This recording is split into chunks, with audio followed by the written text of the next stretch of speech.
Oh boy. Oh dear.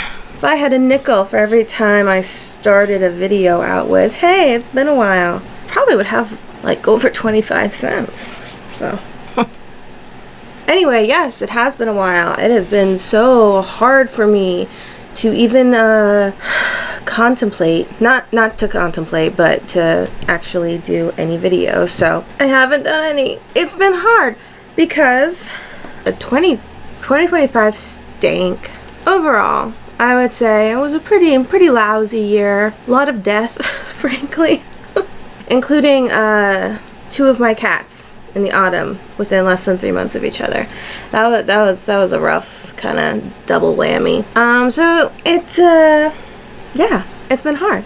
And so I'm just deciding to jump in with just a little random video about things that I did like about 2025, mainly focusing on like arts and stuff. Except, although I didn't make any YouTube videos, I certainly watched a lot of YouTube videos. And so I did a fun little thing where I went through and I kind of chose, I don't know, maybe 15 of my favorite channels, and I wrote them down and I put them on little slips of paper and I put them in this bag, and I'm gonna pull them out and this is where I tell you at random. I haven't prepared anything because preparing for videos is, my brain freezes, so I'm tricking myself by not preparing. Just gonna get really good at improvising. So I wrote these down like less than a week ago, and I'm just gonna pull them out, and then I'm just gonna talk about them as they come around.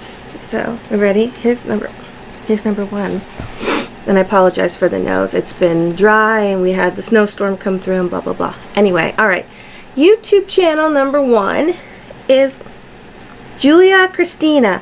Oh, so she is a smaller channel, and I found her before last year. I don't know. It's been a while, but she will often do these videos where it's like a classic literature character, and it'll be like Anne of Green Gables summer, and so she dresses in kind of her vintage style or vintage reminiscent clothing, and then her house is cute, and then she'll go places that are in her real life that are kind of reminiscent of things in the book, and she'll have quotes from the book. Sometimes she has like a real like educational slant. Her handle is like Americana Girl, not to be confused. I just like looked up her name on YouTube and I got a counselor. That's not who I'm talking about. I'm talking about the person who makes a Nora Ephron November, Rory Gilmore September, Living Like I'm in a Jane Austen novel, Living Like Beth March, Romantic Winter Days. And so sometimes she does do a decent amount of baking, but it'll always kind of tie in with like the theme of usually a literary character. So she's very cute, and I really enjoy her channel. And she is smaller. She's under 10,000. So is as far as like one that I would like recommend, like, hey, go check her out. Like, go check her out. Okay, next person. Real Vintage Doll's House. You know when like you hear a song you really like on the radio and you get so happy? That's how I felt pulling these names out of my little bag, except I wrote all of these names down. I knew what was coming, I just didn't know the order, but I act like, oh my gosh, I can't believe this channel that I like so much is being mentioned on this piece of paper. Another vintage-oriented channel. This woman, she lives in, I think her name is Hannah. She lives in England, and I guess she kind of does a similar thing where it's like, here's her life, and it's like it's her regular life, but then she'll do it like following guidelines from usually the 1940s. She does a lot of like World War II housewife stuff. I think the first video I watched of hers was she did a video where for a week she followed the rations diet during World War II in England, which was not fun, it doesn't seem like. And so then she did that. She'll do like the 1940s housewife cleaning routine. And so she also is kind of like this vintage lifestyle vlogger slash educator type of person. She seems very pleasant, and she really likes Wallace and Gromit, and I really like Wallace and Gromit. So, and like her house is cute and cozy, and she's very into that, and so she's just very pleasant. I like listening to her speak about things, and then usually I get a little education, a little bit of comfort, you know, all the fun stuff. I apologize in advance if I actually get any of these channel names wrong, or if I address these people wrong in some form. Okay, let's see, who's next? Jen Sews Vintage. Oh, so I consider this channel to be much more like educational, and she does like vintage dresses, so like a lot of like 1940s and 1950s stuff, which a lot of people do, but like I don't know if she knows how to fit herself so well. But like sometimes, you know, you watch people do things and they look good, but they don't always look perfect. With her stuff, she just always looks fabulous, and a lot of the stuff I would love to be able to make some of the things that she makes, which is why I try to watch some sewing channels to actually learn, because I've really never done anything with sewing. But I feel like, you know, over time, if you're absorbing things, like at some point, like certain things start to click. And so, you know, if I were to do some of these things at some point, I would probably be like, oh, you know, I recognize that term and I know how that's supposed to look. Seam allowance and complicated terms like that. So anyway, that's her main spiel. But moving on, let's see. It's kind of fun to get them at random. Who do we got? Micarah Tours. We know Micarah Tours. She's just fun, delightful, and again, it's sewing content. You might be able to learn something. I don't know. She's edutainment more than she is education. Like Jen Sews Vintage, I would consider much more practically educational. Micarah Tours is just like a roller coaster. It's like, where are we going? What's gonna happen? How's she gonna get hurt this time? Is her chicken going to eat the dress? You know, normal things like that, but she's fun. I think a lot of people know her. I thought I had more thought I had more of a variety of channels, but it's like vintage and sewing. That's what I do. Okay. Except I don't actually sew. In my head, I can. All right. Indoor Cat. She is a relatively new-ish. She kind of took off fairly quickly.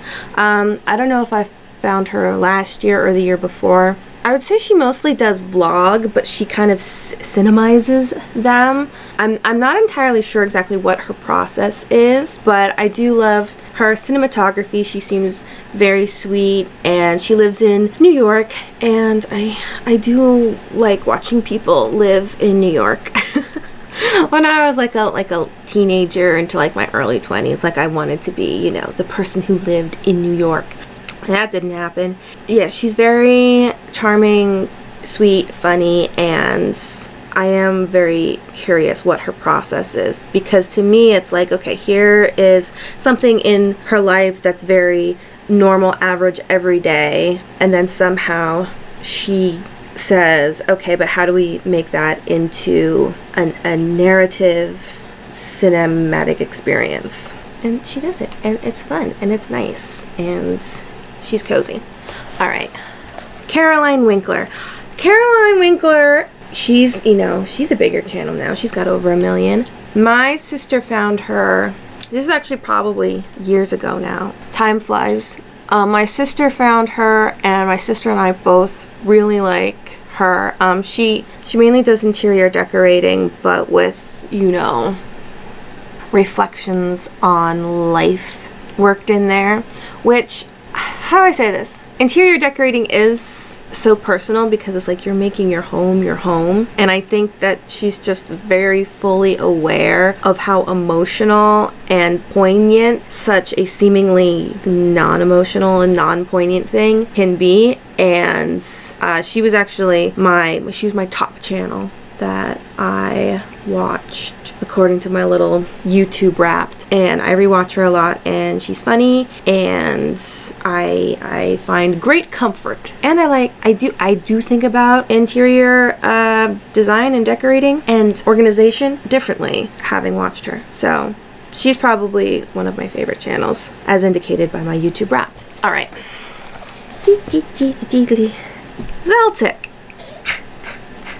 We all need a Legend of Zelda theory channel in our arsenal, and this is one of mine. One thing, so I know there's going to be another one. There are two, like, Zelda theory and story concept sort of essay deep dive things.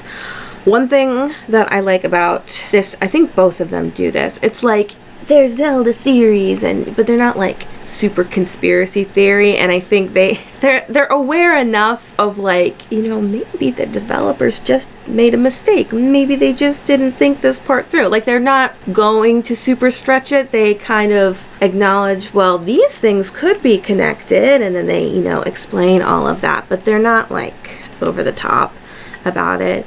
And they're just very, very calming videos. Okay. I don't know how to pronounce it. You probably know her. Oli Sunvia? Oli Sunvia. She does these like philosophical video essays, and sometimes they are a little heavy in their way, so she doesn't post all that frequently. And I don't know that I necessarily agree with everything she says, but you know, it's just, again, that kind of food for thought, educational type of content. She also has a nice speaking voice, which I know isn't everything, but it is something. All right, who do we got? Again, Mina Lei. Mina Lei, again, you know her. Again, video essays. I would say, I was thinking in comparison to Oli Sunvia, Mina Lei, she will cover more serious topics, but she generally maintains a kind of pleasantness that makes it a little easier to digest, even if she is talking about something that's a little more on the heavier side. She generally stays pretty light, and she generally sticks to, like, movies, but then how do the thoughts and feelings from that movie cross over with society, which I find interesting because it's all intertwined and it's all fascinating. She also, I really like her editing, like, style, like the graphics and everything. I really like. I don't always like what people do for, like, video essays. Hers I find really appealing. Okay, moving on. Tiffany Ferg. She does video essays. Well, it's internet analysis. Sometimes I don't know how to write these people down because, you know, you have your handle, but then you have your display name. Anyway, she does video essays, social observances, society at large, how we exist on the internet and how that affects us. Again, some of her topics are a little, well, it's just, you know, it's not always like fun.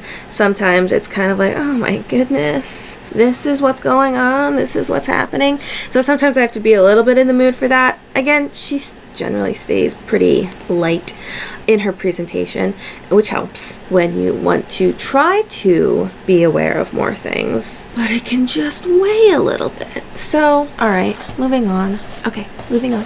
Annie Austin. Annie Austin he really skyrocketed. I think I found him like a year and a half ago, but watched him aplenty during 2025. He treats video games like real life.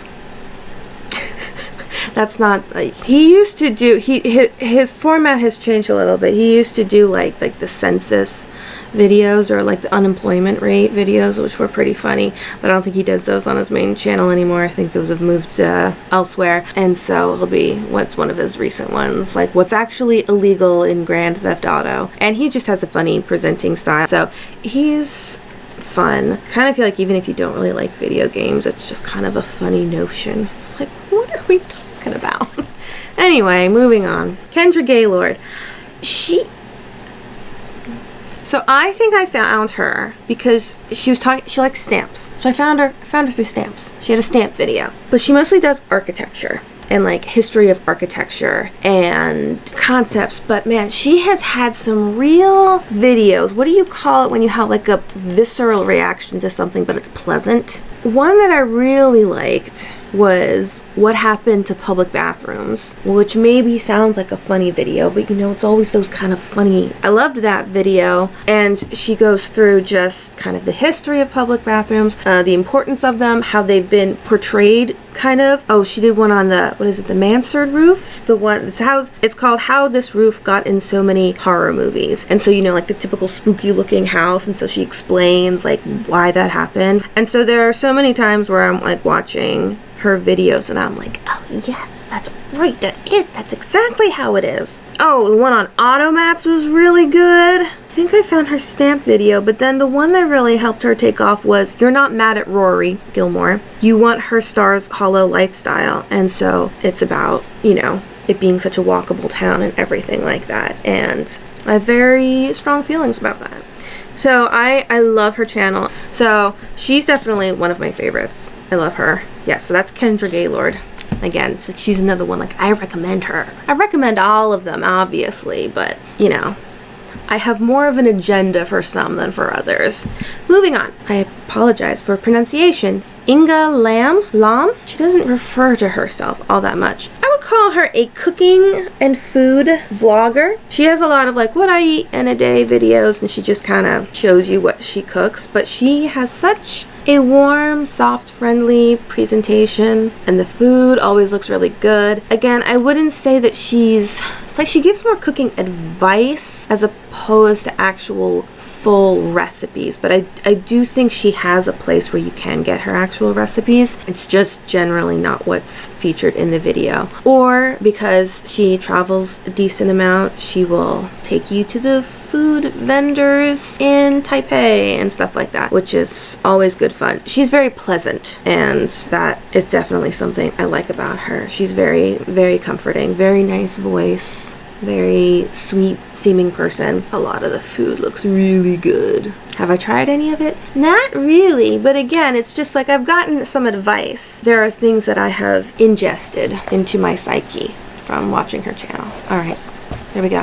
Who's next? Rachel Maxey, my old friend. It's actually, I realized that I've been watching her for like 7 or 8 years, which is it's kind of nuts at this point. My goodness. This is another one. My sister found her from her video where she read her like 7th grade diary as if it were Victorian literature, and she like changed all the names and she read it very seriously, and it was very funny. She does crafty, costumey, almost like set design type of stuff. Again, she's a pretty big channel, and she really has her format down, and she's fun and funny, and she always impresses me because, you know, it's always that thing where you're watching somebody do something and it's like, man, that looks like a mess, and then it doesn't.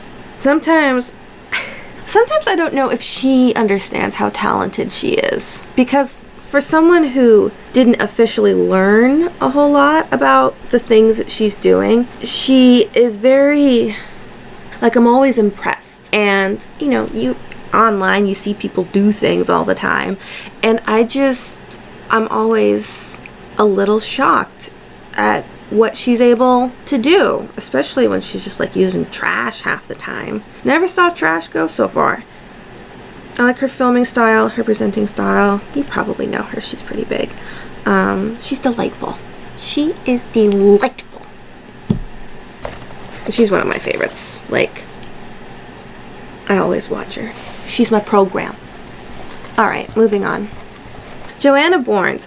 Okay, so she's a somewhat smaller channel and she doesn't post a whole ton, but she will do the, she'll buy strangers' diaries on eBay and then read through them. And I don't know what it is about the way she handles this that is just, it's so entertaining in it, like a non-obnoxious way. She will read you certain sections, and visually not that much is going on. You'll see her like flipping through the pages, and that's kind of the visual that you get. It's just flipping through the pages. And then every entry or so, depending on how she edits it all together, she'll give her feedback, her little, what's going to happen next, and she tells you the characters, and she'll give you a summary. It's like, okay, well, we think this person is there, and we think this person means this. I don't know how they're related to each other. And it's like a little mystery. And because it's from a real person's life from the 1940s or something, it just kind of ends, and you just kind of have to deal with it. But I do like when she does those videos. They're fun. A little Snoopy, but aren't we all? Okay, moving on. Honey Jubu, or Guljubu, which I think is more of the Korean pronunciation. She is we'll call it a cooking channel. Sometimes there's cleaning, but mostly it's cooking. It's very entertaining to watch, and again, you absorb some information. It's just nice to watch her cooking. It's all very ridiculous. And maybe she can do this stuff every day. To me, it seems quite involved, but I also am not a great cook. But anyway, it's very low-key, and it's just things boiling. Not just things boiling, she does other stuff too, but it's fun. All right. Tom Ailing is he's a book collector. He's a rare book collector. What is it called? He doesn't just collect them to keep. He has a shop. He finds the rare books, he gets them, and then he sells them. So he's a rare book dealer. But then he talks to you about the books. He's like, why is this more valuable than the same book that was the edition was 2 years previous? A lot of Lord of the Rings stuff and a lot of Tolkien stuff, which is just really fun. I think he operates out of London, so the things Tolkien wise that come through his line, it'll be like a non-Tolkien book, but it was given from Tolkien to like another member of the family, and so it'll have been signed by Tolkien, and so it's just a little insight into family life and things like that, and it makes it much more valuable because he signed it, and so it's just fun. And he also has a really nice speaking voice, and there's definitely the historic and educational aspects to it. It is such an interesting world of rare books, and it's not something that I have thought a whole lot about, and just kind of the different metrics for why something is considered more valuable or less valuable. But yeah, he's enjoyable. Next, we have a little channel called Madeline Harvey. So this is whose videos I watch for singing education. I try to learn how to sing in some capacity. I've never had any kind of lessons, but I found her channel, and watching her videos, just a lot of different things clicked for me in ways that whenever I had pursued trying to actually learn more about singing, it had never clicked for me in a lot of different ways, but then a lot of her stuff does. Just kind of, a lot of it is just learning how to just visualize all of the different working parts, being able to focus in on the different mechanisms inside of you, and then be able to control them in some way. She does a good job of explaining that, and she's very encouraging. I think she actually does do lessons with people online, but a lot of her free stuff that's up there is still really, really helpful. So that's what she does. Okay. Ellie Dashwood. So I have liked Jane Austen for a while. I think I saw the BBC Pride and Prejudice 95 one when I was 9. And it was enchanting, and so was Sense and Sensibility, and so I haven't seen every single version of a Jane Austen, and I haven't read every single Jane Austen book. But even from the point of Pride and Prejudice alone, there's so much that I don't understand. And you get enough of it. You understand enough so that all of the, emotional points hit. But someone like Ellie Dashwood explains the nitty gritty of society during Jane Austen's time so that you can understand, well, when, this character says this one little thing, this is what is actually in the background of that statement. This is what was socially connected to that. She explains the whole entailment fiasco with Mr. Bennet and how that probably ended up the way that it was, which was absolutely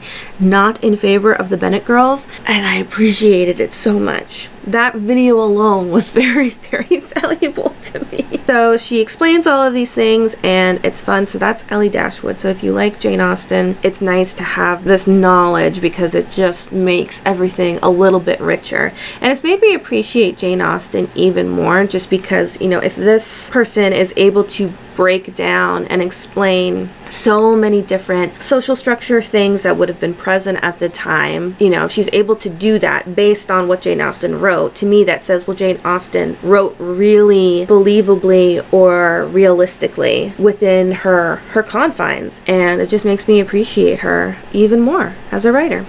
All right, how many we got left? More than I thought. Oh, speaking of, okay, on another Jane Austen note, this is Dr. Octavia Cox, and so she does her close readings, and it's not always Jane Austen, but it's mostly Jane Austen, and so she will break down various passages of the book, like Pride and Prejudice, to extract more story and meaning that might not be terribly obvious. And I appreciate it again because at this point in time, Jane Austen's language, for me, is still a little difficult. My husband is reading Pride and Prejudice for the first time, and he's seen the 1995 Pride and Prejudice. I don't know, we've probably gone through it together 3 or 4 times, and he really, really likes it. And as you know, that's definitely one of the more accurate representations in terms of how closely it relates to the book from the Jane Austen canon. And I told him, you should read Pride and Prejudice first just because you know the mini-series so well. Because I knew, and he has said this back to me, it really helps to carry you through when you don't know what they're saying. It's just, the writing style is different, the punctuation is different, but someone like Dr. Octavia Cox,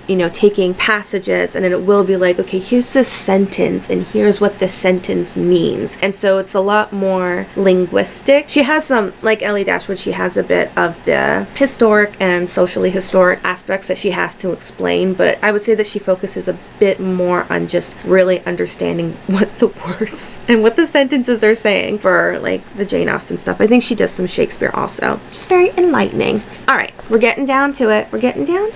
All right, Alexis Eldred. This is probably one of I would call her just a straight up vlogger. Again, she's a girl who lives in New York, and I think she's in her late 20s, and it's just about a young woman who lives in New York in her late 20s, and it's life. And she moves in and out of apartments a lot more than I would want to have to, and she has cats. She is a theater-oriented person. So stage performing, so dancing, singing, and acting. And so there's some aspects of that. It's a whole other way to think about things because I've never been in a close proximity relationship with somebody who was on the daily oh yeah, I'm gonna go audition for this thing, and it's you're really gonna go an audition for a real thing. You could be on the actual stage, maybe not Broadway or off Broadway, but still it's oh, that's very foreign to me. And so it's interesting to see that aspect of her life. But again, she's very comforting. She's very just kind of low-key, kind of friendly, and she seems like a nice person. So moving on. I need a different phrase. I just keep saying moving on. I sound like I don't care about anything. All right, here we go. Charles Cornell.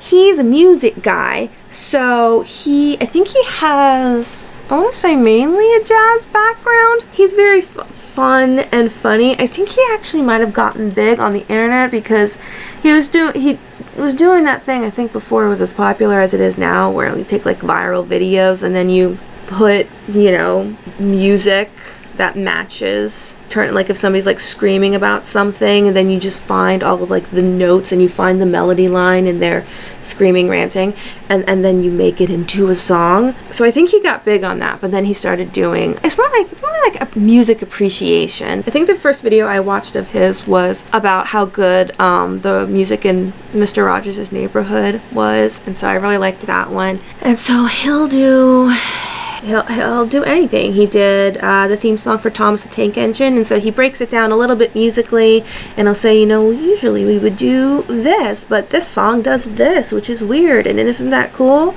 And it's very light, it's very fun, and it's educational. Again, I wouldn't say that it's like a fully in-depth take on music theory for anything, but it kind of just over time exposes you to different concepts and different ways of thinking about things that I feel would prep you, so that if you did like dive into some kind of like music theory class, you would be a little bit better prepared compared to if you hadn't seen any Charles Cornell videos. But I do like, you know, he'll pull out some like thing that I wouldn't expect, or something that like I know, and it's like, I know that. Like he did Wichita Lineman the other not too long ago, and I really like that song, and it's like Charles Cornell is talking about Wichita Lineman. What do you know? So he's delightful and funny. All right, I'm trying to think of who we have left. Alexandra Gator, we have her left. Well, should I say she's a teen?